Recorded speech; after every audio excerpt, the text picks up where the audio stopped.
Pimples एक ऐसी problem है जिसके इफेक्ट्स न सिर्फ हमारे चेहरे पर होते हैं बल्कि हमारी साइकोलॉजी पर भी होते हैं। हमारी सेल्फ स्टीम और सेल्फ कॉन्फिडेंस कम होने लगते हैं। इसके ऊपर से अगर पोस्ट एक्ने स्कार्स हो जाए यानी पिंपल्स स्कार छोड़ करके चले जाएं तो कंडीशन और ज्यादा खराब हो जाती है। दोस्तों, आई एम श्योर आपने पिंपल्स का ट्रीटमेंट कई बार किया होगा, मगर जब भी पिंपल्स ठीक होने के बाद आपने पिंपल्स के ट्रीटमेंट को बंद किया होगा, डेफिनेटली पिंपल्स फिर से वापस लौट करके आए होंगे। तो ऐसा क्यों होता है? ऐसा इसलिए होता है कि आमतौर से पिंपल्स का ट्रीटमेंट ऊपर ऊपर से कर लिया जाता है, मगर पिंपल्स के पीछे जो मेन कॉज होता है, जो इंटरनल प्रॉब्लम्स होती हैं, जो हार्मोनल इम्बैलेंसेस होते हैं, उनको एड्रेस नहीं किया जाता है, जिसकी वजह से जब तक पिंपल्स का ट्रीटमेंट किया जाता है जब तक वो दबे रहते हैं, और जैसे पिंपल्स के ट्रीटमेंट को बंद किया जाता है ये internal causes, internal problems, hormonal imbalances अपने इफेक्ट दिखाने लगते हैं और पिंपल्स फिर से वापस लौट करके आ जाते हैं।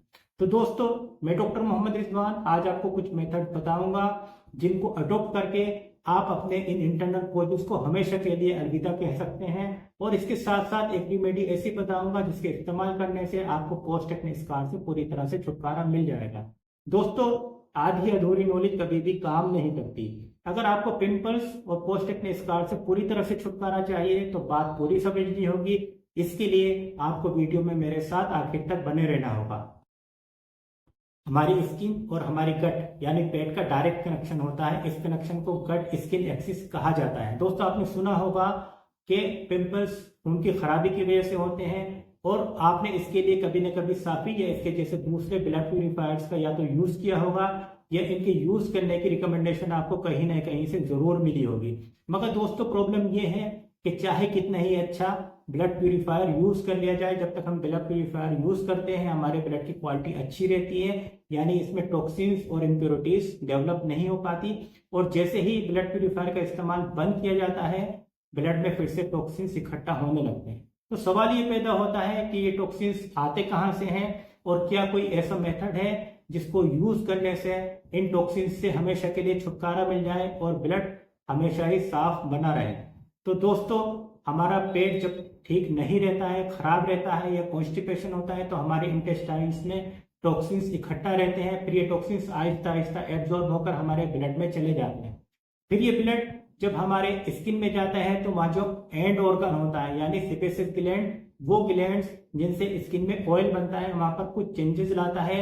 इन चेंजेस की वजह से ऑयल की क्वालिटी खराब हो जाती है, यानी वो ऑयल जो स्किन में बन रहा है उसकी क्वालिटी खराब हो जाती है। एक तो ऑयल पहले से ज्यादा बन रहा था, दूसरा क्वालिटी भी खराब हो गई। तो ये खराब क्वालिटी का ऑयल आहिस्ता आहिस्ता हमारे स्किन पोर्स को बंद करने लगता है। जब ये जमता है तो इनसे एक प्लग बन जाता है जिसको व्हाइट हेड कहते हैं। फिर इस व्हाइट हेड पर धूल, पोल्यूशन और ऑक्सीडेशन की वजह से ये व्हाइट हेड ब्लैक हेड में बदल जाते हैं। फिर इन व्हाइट हेड्स और ब्लैक हेड्स में जब इन्फ्लामेशन होता है तो मोटे मोटे रेड कलर के दाने यानी पिंपल्स बन जाते हैं। फिर इन पिंपल्स में अगर पायोजेनिक बैक्टीरिया का इन्फेक्शन हो जाए तो इसमें पस पड़ जाता है, और जब ये पिंपल्स फूटते हैं तो स्कार छोड़ करके चले जाते हैं। तो इस पूरी साइकिल को ब्रेक करना बहुत ज्यादा जरूरी है। इस साइकिल को ब्रेक करने के लिए आपको अपने पेट की तरफ ध्यान देना होगा। जब हम कहते हैं कि पेट को साफ रखना होगा तो इसमें दो बातें इंपॉर्टेंट है। पहला, डाइजेशन ठीक रहे, और दूसरा कॉन्स्टिपेशन नहीं हो। डाइजेशन ठीक रखने के लिए दो बहुत ही इंपॉर्टेंट मेथड है, प्रोबायोटिक्स एंड प्रोबायोटिक्स का इस्तेमाल। दोस्तों, प्रोबायोटिक्स एंड प्रीबायोटिक्स कोई भारी भरकम दवाएं नहीं है, बल्कि इन दोनों ही को आप अपनी रोजमर्रा की डाइट से आसानी से हासिल कर सकते हैं। तो प्रीबायोटिक्स और प्रोबायोटिक्स किस तरह से हमारे एक्ने को, पिंपल्स को ठीक करते हैं, ये बात हम वीडियो के अगले पार्ट में करेंगे।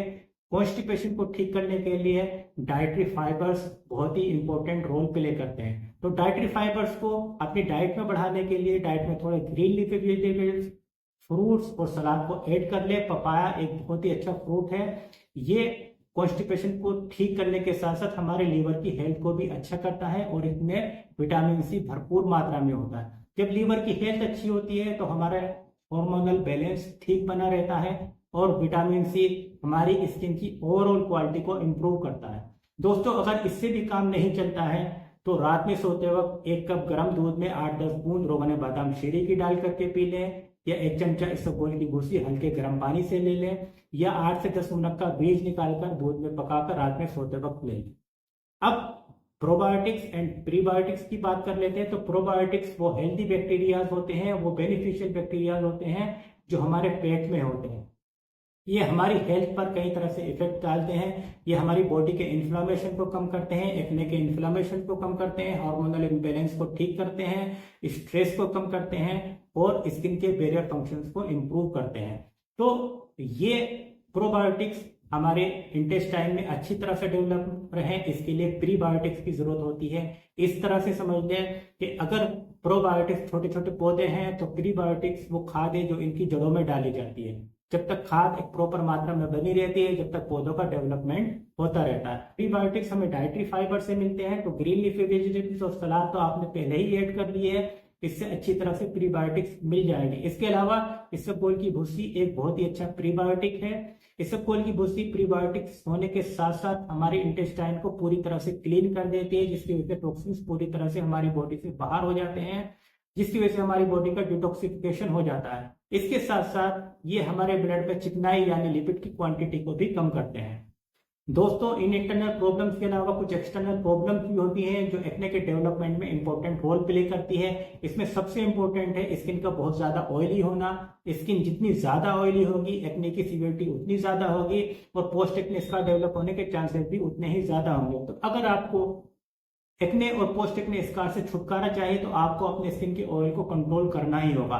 स्किन के ऑयल को कंट्रोल करने के लिए मैं एक बहुत ही अच्छी रेमेडी, एक बहुत अच्छा फेस पैक आपको बता रहा हूं। दोस्तों, मैं आपको मुल्तानी मिट्टी, चंदन पाउडर, कैम्फर और नीम जैसे इंग्रेडिएंट्स नहीं बताऊंगा, क्योंकि इन बातों को सुनना तो बहुत अच्छा लगता है मगर इनको बनाना बहुत मुश्किल है। अगर बना भी लिया तो 1 या 2 बार से ज्यादा इस्तेमाल नहीं कर पाएंगे। तो एक ऐसा फेस पैक जो मैं अपने आप लगभग 90% पेशेंट्स को रिकमेंड करता हूं, वही आपको भी रिकमेंड कर रहा हूं। ये फेस पैक मार्केट में आसानी से मिल जाता है, सस्ता है, ऑनलाइन भी आप इसको मंगा सकते हैं। तो फेस पैक गाजा हुस्न अफ़ज़ा 1/4 चमचा ले लें और इसका पेस्ट बना करके चेहरे पर लगा लें, आधा घंटा लगा रहने दें। अगर आधे घंटे से पहले ही ये ड्राई हो जाता है और आपको ऐसा लगता है कि स्किन में स्ट्रेचिंग हो रही है, खिंचावट आ रही है या स्किन में हल्की एचिंग डेवलप हो गई है, तो पानी से हथेली को गीला करके इस फेस पैक को फिर से हल्का सा गीला कर लें और आधे घंटे बाद ठंडे पानी से वॉश कर दें।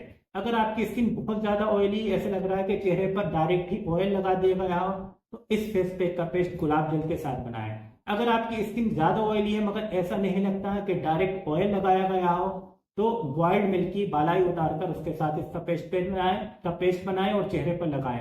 अगर आपकी स्किन बहुत कम ऑयली है, मिक्स्ड है या आपको ऐसा लगता है कि स्किन ड्राई है, तो इसका पेस्ट कच्चे दूध के साथ बनाएं और चेहरे पर लगाएं। दोस्तों, शुरुआत में इसको डेली लगाना है। जब पिंपल्स पूरी तरह से ठीक हो जाए तो इसकी फ्रीक्वेंसी को कम करके हफ्ते में 2 बार कर दें। और अगर आपको पोस्ट एक्ने स्कार्स डेवलप हो गए हैं तो इस फेस पैक का पेस्ट शहद और नींबू के साथ मिलाएं और चेहरे पर लगाएं। कुछ ही दिनों में पोस्ट एक्ने स्कार से पूरी तरह से छुटकारा मिल जाएगा। दोस्तों, इसके अलावा भी कुछ लाइफ स्टाइल मॉडिफिकेशंस होते हैं, जैसे आपको अपने पिंपल्स को बार बार छूना नहीं है, उनको प्रिक नहीं करना, उनको फोड़ना नहीं है और टॉवल साफ सुथरी सूखी टॉवल इस्तेमाल करनी है। गीली टॉवल, डैम टॉवल में बैक्टीरियल इन्फेक्शन हो जाता है और जब आप उस टॉवल को इस्तेमाल करते हैं तो पाइथोजेनिक बैक्टीरिया का इन्फेक्शन एक्ने में चला जाता है, जिसकी वजह से पस बनता है और उसके बाद स्कारिफिकेशन हो जाता है। अगर आपको वीडियो अच्छा लगा हो तो चैनल को सब्सक्राइब कर लें, वीडियो को लाइक और शेयर कर दें।